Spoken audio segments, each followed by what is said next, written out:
चलिए भाई करते हैं स्टार्ट। हमारा जो फर्स्ट लिटरेरी टर्म है फूट, करें।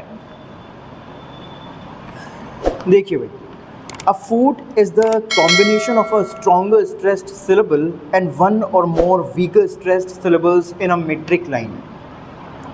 यानी कि अ फूट जो है, एक फूट जो होता है, अब फूट से मतलब यहाँ पर क्या है, पोइटिक फूट से, क्योंकि फूट जो है लेंथ को मेजर करने की यूनिट भी होती है, यानी कि लंबाई को नापने के काम में भी आती है फूट। जैसे वो पैमाना होता है ना, जैसे अपन लंबाई या ऊंचाई नापते हैं फीट में, भाई ये इतने फीट की है, ये उतने फीट की है, तो वो वाला फूट नहीं है, ये पोइटिक फूट है।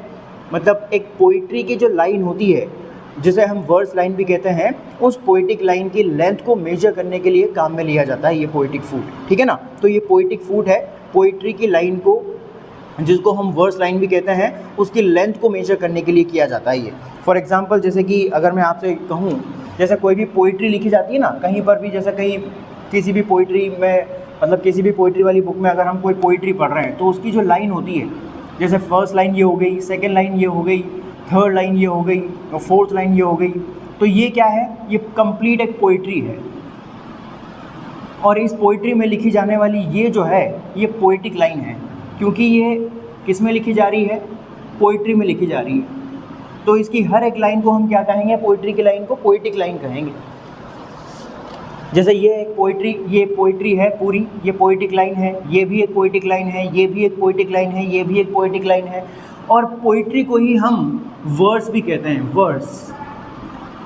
तो इसीलिए पोइटिक लाइन को हम वर्स लाइन भी कह सकते हैं कि भाई ये वर्स लाइन है, तो आप इसे वर्स लाइन कह दीजिए या इसे पोइटिक लाइन कह दीजिए, एक ही बात है, ठीक है ना।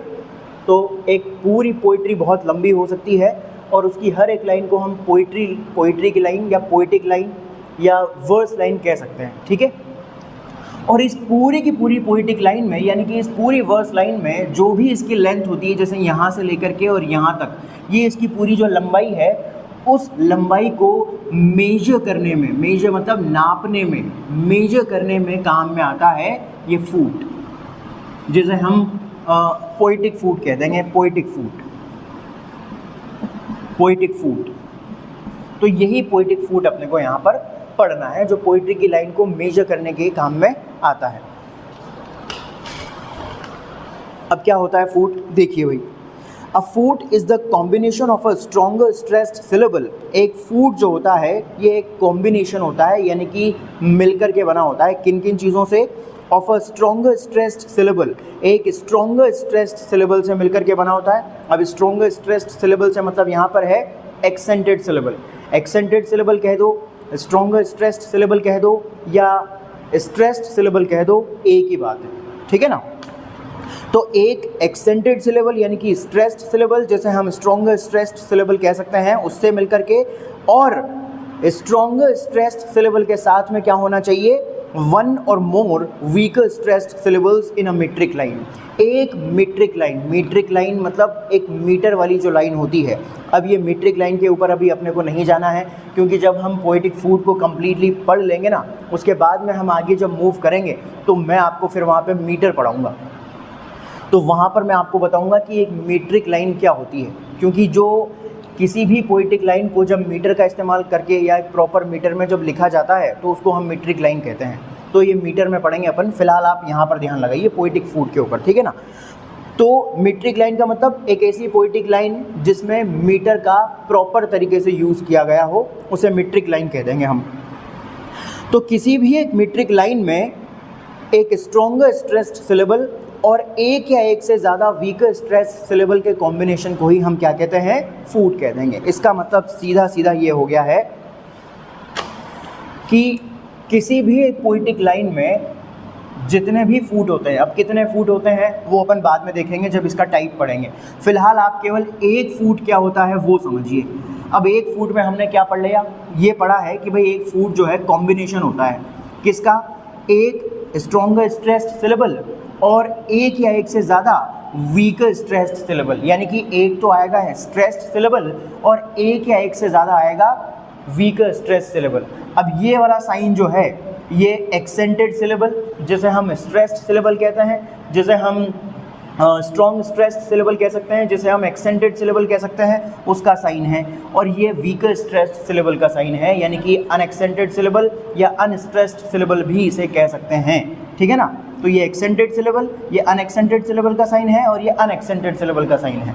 तो एक एक्सेंटेड सिलेबल और एक या एक से ज़्यादा अनएक्सेंटेड सिलेबल के कॉम्बिनेशन को ही हम क्या कहते हैं, फूट कहते हैं। अब जनरली इसमें एक तो एक्सेंटेड सिलेबल होगा और एक अनएक्सेंटेड सिलेबल होगा। जनरली तो इसे ही हम एक फूट का कहते हैं। यानी जनरली अगर कोई आपसे पूछ ले कि भाई एक फूट क्या है, अ फूट, तो आप क्या डिफाइन करोगे वहाँ पर, a foot is the combination of a stressed syllable and one unaccented syllable. A foot is the combination of a stronger stressed syllable and a weaker stressed syllable, ऐसे कह देंगे आप। तो ये एक्सेंटेड सिलेबल आ गया और ये अनएक्सेंटेड सिलेबल आ गया। जनरली इन दोनों के कॉम्बिनेशन को ही हम एक फूट कहते हैं, लेकिन कभी कभी इसमें चीज़ें थोड़ी सी डिफरेंट भी हो सकती है। तो कभी कभी यहाँ पर एक्सेंटेड सिलेबल के साथ दो वीकर स्ट्रेस्ड सिलेबल भी आ सकते हैं, यानी कि दो अनएक्सेंटेड सिलेबल्स भी यहाँ पर देखने को मिल सकते हैं। तो जनरली तो यही फूट है, लेकिन कभी कभी इसकी स्ट्रक्चर जो है ना ऐसी भी हो सकती है या अलग प्रकार से भी हो सकती है। तो वो जब हम इसके टाइप्स पढ़ेंगे वहाँ पर क्लियर हो जाएगी। लेकिन फ़िलहाल आपको क्या ध्यान रखना है कि एक फूट जो है कॉम्बिनेशन होता है एक एक्सेंटेड सिलेबल और एक अनएक्सेंटेड सिलेबल का, ठीक है ना। कभी कभी इसमें एक या एक से ज़्यादा अनएक्सेंटेड सिलेबल भी हो सकते हैं। क्लियर, आगे देखिए। The stronger stressed syllable is called stressed syllable और एक्सेंटेड सिलेबल। जो स्ट्रॉन्गर स्ट्रेस्ड सिलेबल जो होता है इसे स्ट्रेस्ड सिलेबल भी कहा जा सकता है या एक्सेंटेड सिलेबल भी कहा जा सकता है। सही बात है भाई, ये देख लीजिए, ये जो साइन मैंने आपको बताया था, ये स्ट्रॉन्गर स्ट्रेस्ड सिलेबल भी कह सकते हैं अपन इसको, इसे हम एक्सेंटेड सिलेबल भी कह सकते हैं और इसे स्ट्रेस्ड सिलेबल भी कहा जा सकता है, ठीक है। And weaker stressed syllable is called light syllable, slack syllable, unstressed syllable और unaccented syllable। और जो weaker stressed syllable होता है उसे हम light syllable भी कह सकते हैं, slack syllable भी कह सकते हैं, unstressed syllable भी कह सकते हैं या unaccented syllable भी उसे कहा जा सकता है। क्लियर है बात यहाँ तक? यानी कि ये वाले जो साइंस हैं, ये वाले साइन, ये वीकर स्ट्रेस सिलेबल का साइन है और इस वीकर स्ट्रेस सिलेबल को हम weaker stress syllable, slack syllable, light syllable और अनस्ट्रेस्ड सिलेबल भी कह सकते हैं या अनएक्सेंटेड सिलेबल भी कह सकते हैं। क्लियर, आगे देखिए भाई। A poetic or verse line can be divided into several feet. एक पोएटिक लाइन जो होती है या जिसे हम वर्स लाइन भी कहते हैं, ये देख लो भाई, ये पूरी की पूरी पोइट्री है और इस पूरी की पूरी पोइट्री में जितनी भी लाइंस लिखी जाएंगी उन्हें हम पोएटिक लाइन कहेंगे या वर्स लाइन कहेंगे। क्यों? क्योंकि पोइट्री को हम वर्स भी कहते हैं, तो इसीलिए पोइट्री में लिखी गई लाइन को पोएटिक लाइन या वर्स लाइन कह देंगे। तो एक पोएटिक लाइन ये हो गई, यानी और एक वर्स लाइन ये हो गई। पोएटिक लाइन, वर्स लाइन दोनों कह सकते हैं ना। तो एक पोएटिक या वर्स लाइन ये और एक पोएटिक और वर्स लाइन ये, एक पोएटिक और वर्स लाइन ये और एक पोएटिक और वर्स लाइन ये।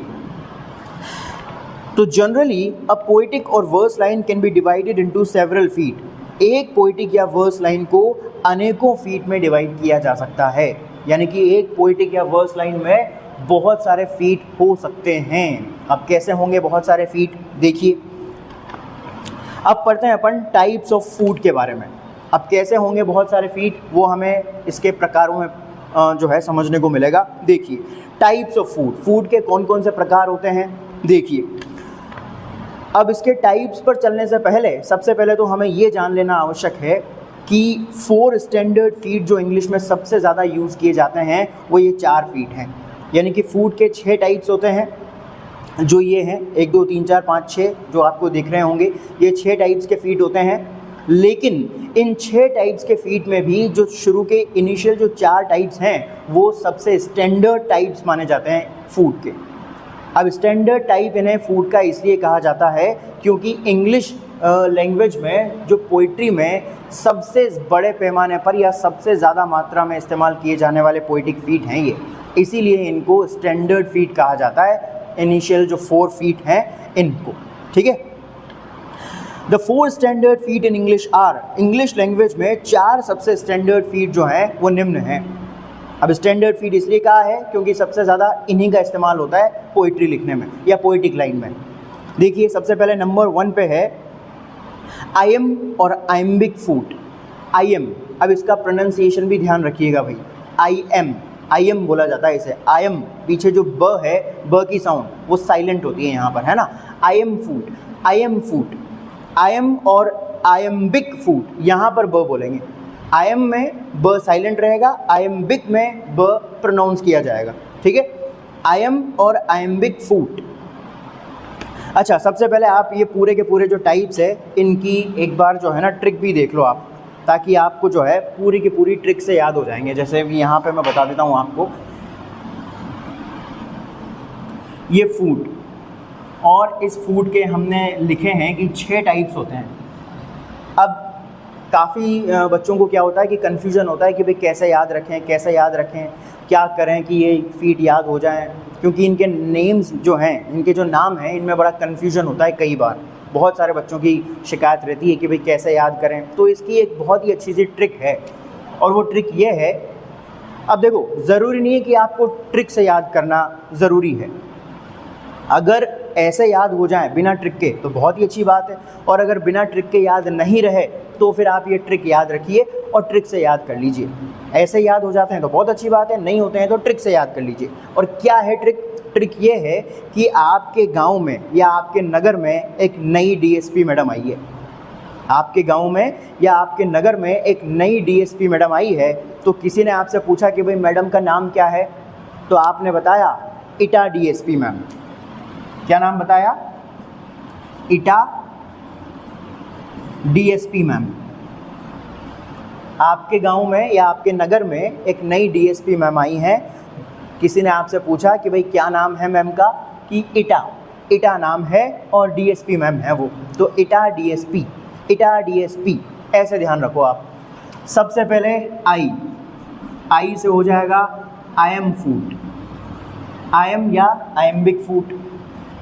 टी से हो जाएगा ट्रौकी फूड, ट्रौकी, प्रोनाउंसिएशन भी ध्यान रखिएगा ना, ट्रौकी फूड। ए से हो जाएगा एनापेस्ट फूड, ठीक है। डी से हो जाएगा डेक्टिल फूड। एस से हो जाएगा स्पॉन्डी फूड। और पी से हो जाएगा पिरीक फूड। ये 6 फूड आपको याद हो गए, 6 के 6 टाइप्स जो फूड के आपको याद कर लेने हैं।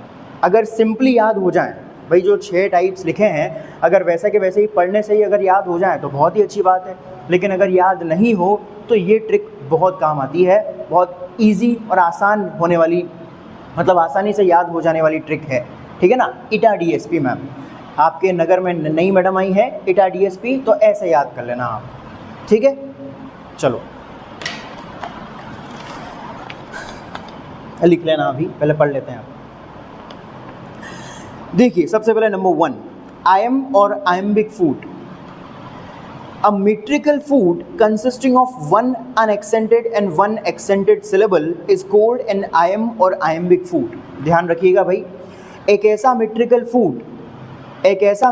food consist का मतलब होता है बने होना, जो बना होता है किससे, of one unaccented, एक unaccented syllable से, and one accented syllable, और एक unaccented syllable से, इसे ही जो है हम iamb और iambic food कहते हैं।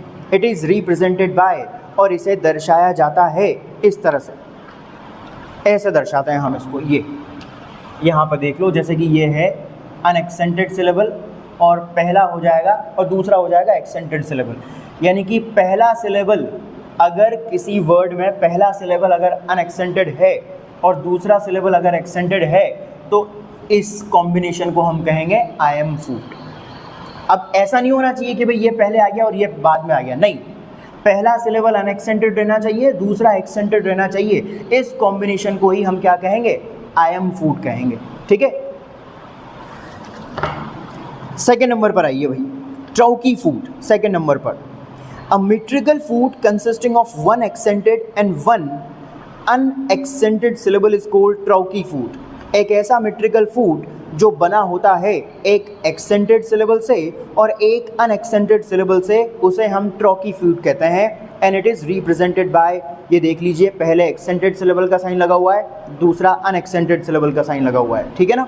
इसका मतलब trochee food I am food का जस्ट ऑपोजिट हो गया, वन ही हुआ। तो एक ये ट्रिक भी बड़ी आसान है कि जो आई एम फूड का स्ट्रक्चर रहेगा इसका जस्ट ऑपोजिट आप ट्रॉकी फूड का स्ट्रक्चर कर दो। जैसे कि ये हम आई एम फूड, पहला सिलेबल अनएक्सेंटेड, दूसरा एक्सेंटेड, लेकिन इसका जस्ट ऑपोजिट हो जाएगा ट्रॉकी फूड। इसमें पहला सिलेबल एक्सेंटेड आ जाएगा, दूसरा अनएक्सेंटेड आ जाएगा, तो ये ट्रॉकी फूड का स्ट्रक्चर हो जाएगा, ठीक है ना। आसान है बिल्कुल, कोई दिक्कत वाली बात नहीं है।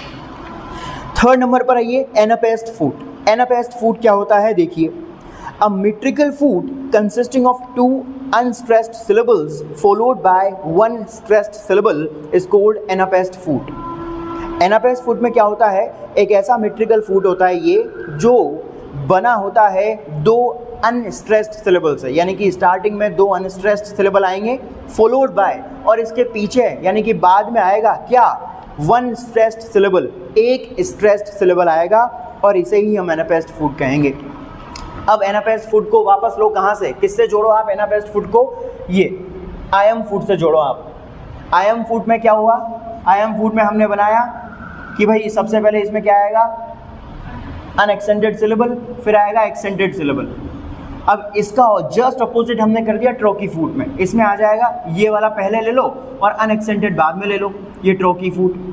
अब आई एम फूड से ही कनेक्ट करो एनापेस्ट फूड को। एनापेस्ट फूड में, आई एम फूड में यहाँ सिंगल अनएक्सेंटेड सिलेबल था, यहाँ पर डबल अनएक्सेंटेड सिलेबल कर दो और लास्ट में एक एक्सेंटेड सिलेबल कर दो, ये बन गया एनापेस्ट फूड। शुरू में दो अनस्ट्रेस्ड सिलेबल, अनस्ट्रेस्ड बोले तो अनएक्सेंटेड सिलेबल, और लास्ट में एक डाल दो आप एक्सेंटेड सिलेबल। तो यहाँ पर केवल एक संख्या बढ़ानी तो है, और क्या करना है, बस इतना ही करना है। तो इससे कनेक्ट करके एनापेस्ट फूड को याद करो, जिसमें एनापेस्ट फूड याद हो जाएगा। आगे चलिए, डेक्टिल फूड। अब डेक्टिल फूड क्या होता है देखिए, a metrical food consisting of one stressed syllable followed by two unstressed syllables is called dactyl food. अब metrical food, dactyl food क्या होता है, ये एक ऐसा metrical food होता है consisting, जो बना होता है one stressed syllable, एक stressed syllable से, यानी कि इसमें स्टार्टिंग में क्या आएगा, एक stressed syllable आएगा followed by, और इसके पीछे बाद में आएंगे टू अनस्ट्रेस्ड सिलेबल्स, और इसे ही हम डेक्टिल फूड कहेंगे and it is represented by sine पीछे लिखा हुआ है। यानी कि अब यहाँ पर क्या करना है, जैसे आई एम फूड का अपोजिट ट्रॉकी फूड किया था, वैसे के वैसे ही एनापेस्ट फूड का अपोजिट डेक्टिल फूड कर देंगे अपन। डेक्टिल फूड में भी क्या हो जाएगा, सबसे पहले जैसे अपन ने यहाँ पे इसको पहले ले लिया था ना, उसी तरह से यहाँ पर एक्सेंटेड सिलेबल को पहले ले लो और इन दोनों को बाद में डाल दो, बस ये जस्ट इसका अपोजिट हो गया डेक्टिल फूड। यानी कि आई एम फूड का अपोजिट ट्रॉकी फूड, फिर एनापेस्ट को आई एम को ही कॉपी करके एनापेस्ट फूड बना दो, केवल यहाँ पर एक अनएक्सेंटेड सिलेबल बढ़ा देना है और इसका जस्ट अपोजिट डेक्टिल फूड कर देना है। इसमें पहले एक्सेंटेड सिलेबल आ जाएगा, बाद में अनएक्सेंटेड सिलेबल आ जाएंगे दो। क्लियर, तो इसका अपोजिट ये और इसका अपोजिट ये हो जाएगा डेक्टिल फूड। क्लियर है यहाँ तक, चलिए आगे बढ़िए। तो ये चार स्टैंडर्ड फीड कहे जाते हैं इंग्लिश लैंग्वेज में, जो फूड होते हैं उन चार फीड में ये सबसे स्टैंडर्ड फीड माने जाते हैं। स्टैंडर्ड फीड इसलिए माने जाते हैं क्योंकि इंग्लिश लैंग्वेज की जो पोइट्री होती है, उन पोइट्री में पोइटिक लाइन जो लिखी जाती है, उस पोइटिक लाइन में सबसे ज़्यादा इन्हीं चार फीड का इस्तेमाल किया जाता है, सबसे ज़्यादा। इसीलिए these are known the 4 standard feet in English language, right. आगे देखिए, It should be noted that the I am food is the commonest English food. ये चीज़ भी सबसे इम्पोर्टेंट है जो आपको ध्यान रखनी है यहाँ पर, यानी इस चीज़ को भी अपने को भूलना नहीं है। और क्या चीज़ को नहीं भूलना है, It should be noted, इस चीज़ को भी नोट किया जाना चाहिए that the I am food is the commonest English food. ये बात ध्यान रखना भाई, ये सबसे इम्पोर्टेंट चीज़ है। अब यहाँ पर हमने ये पढ़ा है कि भाई ये चार फीड जो हैं, ये चार स्टैंडर्ड फीड तो हैं, यानी कि इन चारों फीड का इस्तेमाल इंग्लिश पोइट्री में सबसे ज़्यादा किया जाता है, लेकिन इन चारों में भी सबसे ज़्यादा जो कॉमनेस्ट फूड है वो है आई एम फूड। ये बात ध्यान रखना, आई एम फूड जो है ये सबसे कॉमनेस्ट फूड है, यानी कि इस फूड का इस्तेमाल तो लगभग हर पोइट्री में अपने को देखने को मिलता है। सबसे कॉमन रूप से इस्तेमाल किया जाने वाला फूड है आई एम फूड, ठीक है ना। वैसे तो 4 स्टैंडर्ड फूड ये हैं, लेकिन सबसे कॉमनेस्ट इंग्लिश फूड है I am food. 2 other feet occur only as occasional variants from standard feet। 2 बाकी बचे हुए जो feet हैं occur, वो देखे जाते हैं या आते हैं only as occasional variants, एक occasional variant के रूप में, यानी कि इन दोनों का भी इस्तेमाल होता तो है लेकिन occasionally होता है। occasionally मतलब कुछ विशेष अवसरों पर। From standard feet, in 4 standard feet के अलावा ये जो 2 बाकी बचे हुए जो फीट हैं इनका इस्तेमाल भी इंग्लिश पोइट्री में होता तो है, लेकिन अकेजनल वेरिएंट के तौर पर होता है। कभी कभी किसी विशेष अवसर पर कुछ विशेष तरीके से अगर किसी चीज़ को अगर अपने को बताना है, कुछ विशेष वर्ड्स अगर लिखने हैं, तो वहाँ पर फिर जो है इन दोनों फीट का इस्तेमाल भी हम कर सकते हैं, स्पॉन्डी फूट का और पेरीक फीट का। देखिए आगे, number 5, spondy foot। A metrical foot consisting of 2 stressed syllables is called spondy foot and it is represented by ये मार्क आपके सामने है। ये एक ऐसा मेट्रिकल फूट होता है जो 2 स्ट्रेस्ड सिलेबल्स से मिलकर के बना होता है, जिसे हम स्पॉन्डी फूट कहते हैं। अब देखो भाई, स्पॉन्डी फूट में क्या आएगा, जनरली अभी तक हमने जो सीक्वेंस पढ़ा है वो सीक्वेंस में यहाँ से जो हमने याद किया है यहाँ तक, उसमें हमने ये देखा है कि सबसे पहले अनएक्सेंटेड और एक्सेंटेड, फिर इसका जस्ट अपोजिट हो जाएगा इसमें, फिर यहाँ पे 2 अनएक्सेंटेड और एक्सेंटेड, और इसका जस्ट अपोजिट हो जाएगा डेक्टिल फुट में, ठीक है ना। लेकिन बाकी बचे जो ये 2 फूट हैं, इन दोनों फीट में हम क्या करेंगे, इन दोनों फीट में जो सीक्वेंस हम लेकर के चल रहे हैं ना, पहले अनएक्सेंटेड और एक्सेंटेड का, यहाँ पर हम थोड़ा सा चेंज कर देंगे और यहाँ पर जो 2 फीट आएंगे, 2 सिलेबल्स आएंगे और दोनों एक्सेंटेड आएंगे, यहाँ पर दोनों एक्सेंटेड सिलेबल, ये इसका स्ट्रक्चर हो जाएगा भाई। यहाँ पर तो हम पहले क्या ले रहे थे, अनएक्सेंटेड फिर एक्सेंटेड, जनरली ऐसे ही सीक्वेंस में चल रहे हैं अपन, पहले अनएक्सेंटेड एक्सेंटेड, फिर इसका अपोजिट इसमें, फिर 2 अनएक्सेंटेड और एक्सेंटेड, फिर इसका अपोजिट इसमें, और यहाँ पर हम एक्सेंटेड को याद नहीं रखेंगे, अनएक्सेंटेड को याद नहीं रखेंगे, दोनों एक्सेंटेड सिलेबल यहाँ पर आ जाएंगे। अब जो इसमें आया है इसका जस्ट अपोजिट जो है पेरीक में हो जाएगा। अब क्या होगा इसमें, देखिए, पेरीक फूट, a metrical foot consisting of 2 unstressed syllables is called पेरीक फूट। ये एक ऐसा मेट्रिकल फूट होता है जो 2 अनस्ट्रेस्ड सिलेबल से मिलकर के बना होता है, and it is represented by, science आपके सामने है, जो इसमें आया है इसका जस्ट अपोजिट किसमें कर दो, पेरीक फूट में, यानी कि 2 सिलेबल्स इसमें रहेंगे और दोनों कैसे रहेंगे, अनएक्सेंटेड रहेंगे। अब याद करना कितना आसान है, सबसे पहले तो फूट के 6 टाइप्स आप याद करिए इटा डीएसपी नाम से। इटा डीएसपी मैडम आई है आपके नगर में, आपके शहर में, इटा डीएसपी, जिसमें तो एक बार में सारे के सारे 6 नाम याद, बाकी एक आप स्ट्रक्चर इसका लर्न कर लो, सारे के सारे स्ट्रक्चर अपने आप याद हो जाएंगे।